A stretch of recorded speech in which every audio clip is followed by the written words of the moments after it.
whirlwind, I guess, for me, because I essentially I had sent in a self-tape back in 2019, Mm, and I was teaching at Columbia Law School because I work with the Broadway Advocacy Coalition. So I mm, think I had maybe 20 minutes between when I needed to be at Columbia getting ready to teach like 150 people mm, for a 3-day workshop.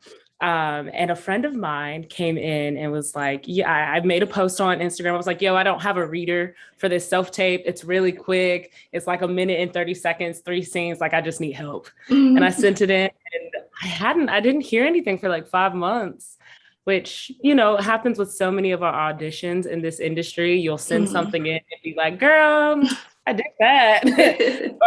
And get nothing back. But ironically enough, the next time I was teaching at Columbia in January of 2020, they asked me to come out to LA to do a chemistry read with some of the other sisters. And within, I guess, 2 weeks, I found out I had the job and had about 72 hours to get my life together from New York City and find myself in LA. So that's my story of how I came to be a part of the project. Because coming on to the project, did you do any research or just far as like talking to Venus and Serena just to, get a feel of what their sister was like or just how you wanted to step into the role? Of course, of course. So, going into the audition itself, because Mhm. self-tapes have such a quick turnaround, I was able to do personal research, to learn more. I grew up knowing about Venus and Serena and Isha and Lindrea and Tundi. I knew they had come from, a big, loving, very close family. I remember seeing them all in the stands all the time growing up when I would watch matches with Venus and Serena. And so I was able to kind of investigate and get to know their family life a little more. Um, just kind of trying to understand that big sister vibe that existed there, especially because there is that history of, absolute trauma that lives with their memory of Tundi, because Mhm. she was so tragically taken from them in the 2000s. So before I did that, I'm also a big sister. So I was like, I know what it's like to be an older sister. Mhm. While pairing it with the research I had and the knowledge that I had about their personal relationships. And then once I got the job, we were so lucky and blessed to have Lindrea helping us with costumes and Isha on set nearly every single day. One of the very first things we did was like a 2 hour interview. Mhm. Uh, with them. And I just asked every single question like, yo, what was Tundi's favorite books? What was she reading when she was 14? What kind of honors classes was she in? I found out she was in AP Bio. And I Wow. was like, oh, I was in IB Bio and AP Bio. So I went back. I had my mom send me all of my old notes from high school. And I got notebooks from the production so I could start like making the notes for class and stuff, and had like, you know, I was going through photosynthesis and, what does it look like for a protein to pass through a cell and all of that kind of stuff. And even got to read all of Tundi's favorite books, one of them being Mhm. Chronicles of Narnia. So really just being able to have access to Isha, her willingness to answer any question that we had. I was like, was Tundi bold-legged? You know what I mean? Like, how did she Mhm. stand? How did she carry herself? What was it like when she was older? Because I do go through quite the journey from being a teenager to a grown woman in Mhm. the film. And so every single time I had a question, I really wanted to advocate for honoring the woman that Tundi was and who she was to them in their individual relationships. Mhm. And so it just meant lots of questions. And I got a notebook that's probably like 20, 30 pages of just nonstop notes from all of the answers they were able to give me. Wow, that's amazing. Because yeah. Well, speaking of the family, I saw a recent episode of the Red Table Talk, and Serena and her family were on there with Will Smith, and they're talking about your performance and how they were just praising it. What was their reaction just to hearing them, with their reaction to crying through it and just that portrayal of their late sister? Ooh, you gonna get me. You gonna mess around and get me with this one. I can't even lie. My dad Oh, Jesus, I'm really not trying to joke up. My dad sent me that, the Mhm. moment he saw it. And I remember going to the premiere, there's this really unexpected photo of me and Venus like holding hands and just talking Mhm. to one another. And all of them were able to come up to me and be like, every single time you came on screen, just tears. Like you did, so well in honoring like the woman that we knew and our sister and her memory and stuff. And hearing that, obviously, being validated and receiving praise is a beautiful feeling. But the work that I was doing on the set wasn't about the praise, the validation, whether or not they liked my performance, if I did a good job. It's like, Mhm. can the Williams family sit down in that theater, and when they see us come on screen, do they see themselves? Do they see the experiences they had growing up? Do they see their bond as sisters? Do they see the individualized relationships? Like the way Isha and Tundi related was completely different from how Serena and Tundi related. Mhm. How, like, in what ways were we able to honor that and make that come out? Because the girls who play my sisters are my sisters, right? And for all intents and purposes, Serena, Venus, Isha, and Ladrea, they're like big sisters to me. So it's Mhm. like, I'm not trying to put a caricature on screen for y'all. So hearing that they really felt that her memory was honored and that they saw their sister on that screen was so humbling, because that's who we're doing this film for. Nobody Mhm. else. You know, we want them to be able to see themselves as young Black women, as Black kids. They're testament to Black girlhood on that screen, and we don't want it to be um, like us, blindly throwing darts at a wall. So Mhm. incredibly humbling when they came. I was like, oh, y'all all gonna mess me up tonight. Really? Did we put enough setting powder and spray on my face? Because I will. That is the scariest thing. She's a real Mhm. human being that lived and had a experience and a life on this earth, and she left such a mark, such a legacy with her family. So Mhm. hearing that they were happy with what I was able to do was an honor to say the least. Because during the filming of the movie, was there a moment that on set stuck with you the most? Hmm. Quite a few moments, I would say. But I think one of the most awe-striking moments was right when we started filming again after the pandemic. Obviously, the culture uh, of the set had to change, because the Mhm. world that existed when we started filming in January of 2020 no longer existed. And we entered back into those spaces with such care. And this probably um, sounds so minimal to some folks, but there was this one day where the New York Times released an article about Anjanou Ellis, who plays our mama, the great, the incomparable, the illustrious Anjanou Ellis. Yes. Uh, and Mr. Will took the time while we were on set to like gather everybody around at his camp, tell everyone from cast and crew come through, what's good, Mhm. directors, like everybody, and took the moment to pull out the article, read it out loud for all of us, and to give Ms. Anjanou her flowers while she was there.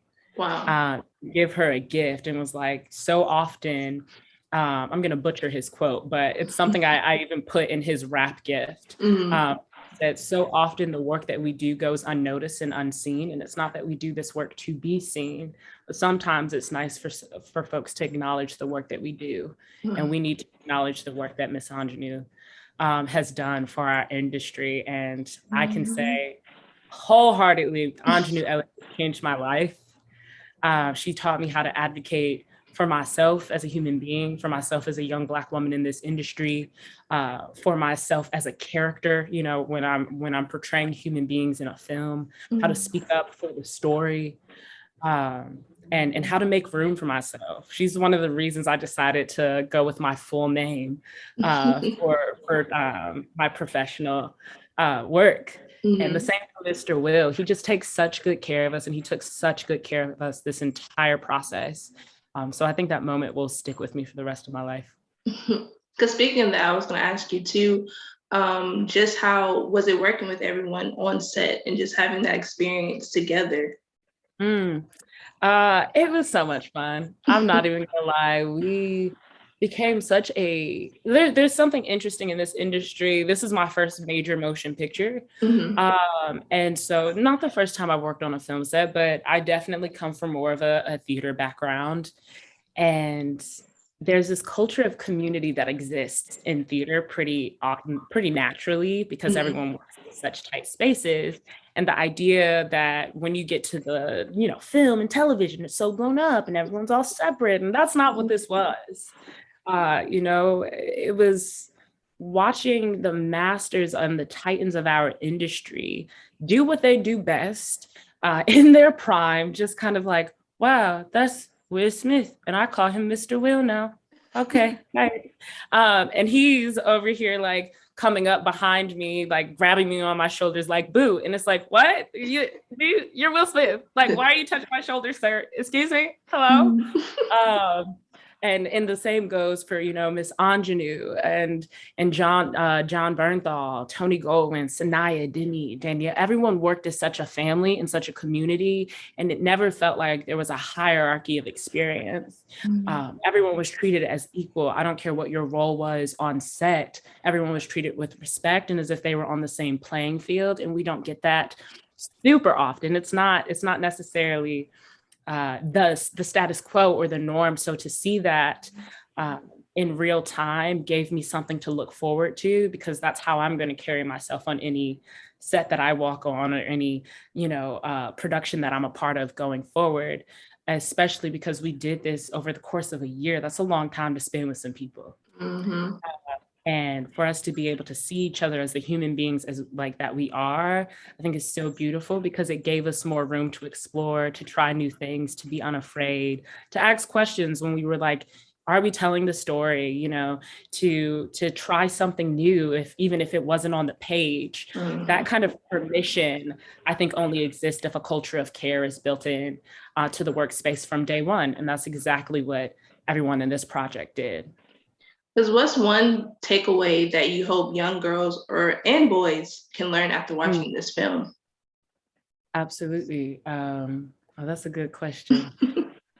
There is so much power in telling stories that you truly believe in. Nothing will fuel you more than that. And we deserve to take up space. We deserve to tell the stories that we believe in. We deserve to pay honor to our ancestors, the legends that are still living, and those who have already paved the way and moved on from us. And we deserve to tell them tell their stories the way they want them told. And we deserve to tell our stories the way we want them told. There's so much beauty in having the permission to just be a human being. And I think young Black boys and young Black girls and young Black humans deserve to know that you have every right to take up space. Your story is so important, and there's no one like you in the world. So exist as is. And there are people in the world that will honor that for you.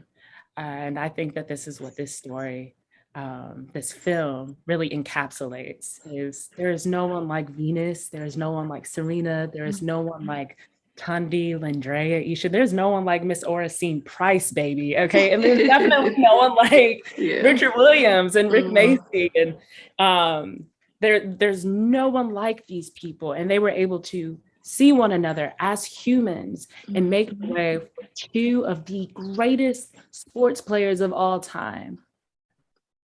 The greatest sports players of all time. And it was because their parents made every single effort that they could to make sure that their girls had the absolute permission to just exist and be kids. No matter what adversity they were faced with, no matter the obstacle, they were like, they gonna be kids. We are gonna raise them and give them the world the best way we know how. And even when it feels like it's impossible, we are gonna get up and try again. I think that's what I want young boys and girls, especially young Black kids, to take away from this film, no matter how you identify, is you deserve to be. Yeah. Who inspires you in your life? My mama and my daddy are something else. Everyone talks about their parents, but I would actually say more than anything, my baby sister. Her name is Maya, which is so much fun because it's Maya and Michaela, Maya and Mai. There is truly no one like her. She is so wise. She is so intelligent. She got way more common sense than I ever will. And she moves through life so gracefully and so unabashedly. And she's a gem. I wish the world saw my sister the way I do. I wish they would put some respect on her name. Uh, and so she's the one who inspires me the most because she challenges me to be a better person. She challenges me to like call into question the things that I think are wrong. My family, especially my sister, are always like, why you gotta be like such an activist? Why are you always trying to advocate?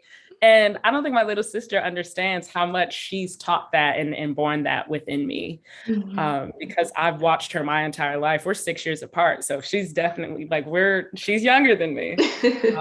But since I was young, she was a fighter. And I think I was a little more meek until I saw in her my permission to be. Because if I'm not standing in my truth as a Black woman existing in this world, then how am I paving the way for her to do the same? So yeah, my little sister Maya Loren, she definitely inspires me the most.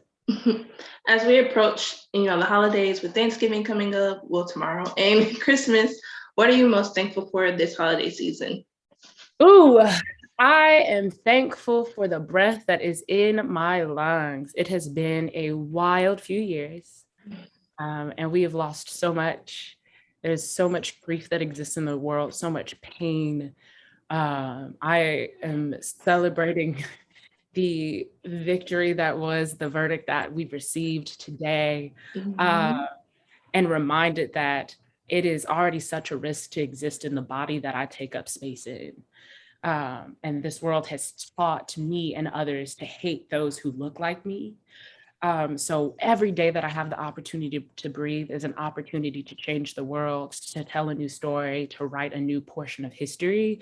So I'm very grateful for that, the opportunity to commune with my loved ones, to be able to speak and use my voice and have access and privilege to a platform and to tell a story that I think is a part of history. So that's what I'm thankful for, is the breath in my lungs. I'm happy to be breathing.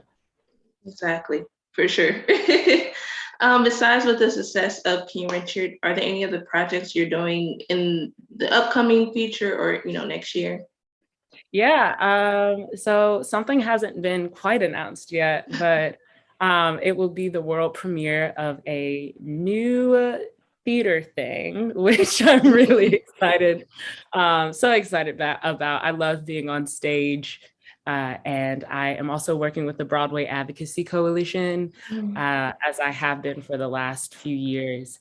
And we are finding our way after receiving a Tony Award and recognition for our work, into a new season, I think, of figuring out what our advocacy looks like and who are we centering and how are we making sure those at the center of our discussions, our work, are the people that are most impacted by the problems of systemic racism and stuff. So we have a couple projects at BAC that are coming up, a fellowship that's going to benefit different artists of color, which is very exciting. And then I'll be doing a little new show. So I'm really excited to see what that looks like. Do you enjoy more doing Broadway now, or do you enjoy like doing the, movies, TV type stuff? I never thought that television and film would really be a lane that I could exist in, but I do love the work. And I do love the transition that our industry seems to be making and making more space for different stories to be told and different kinds of stories and different styles of stories to be told.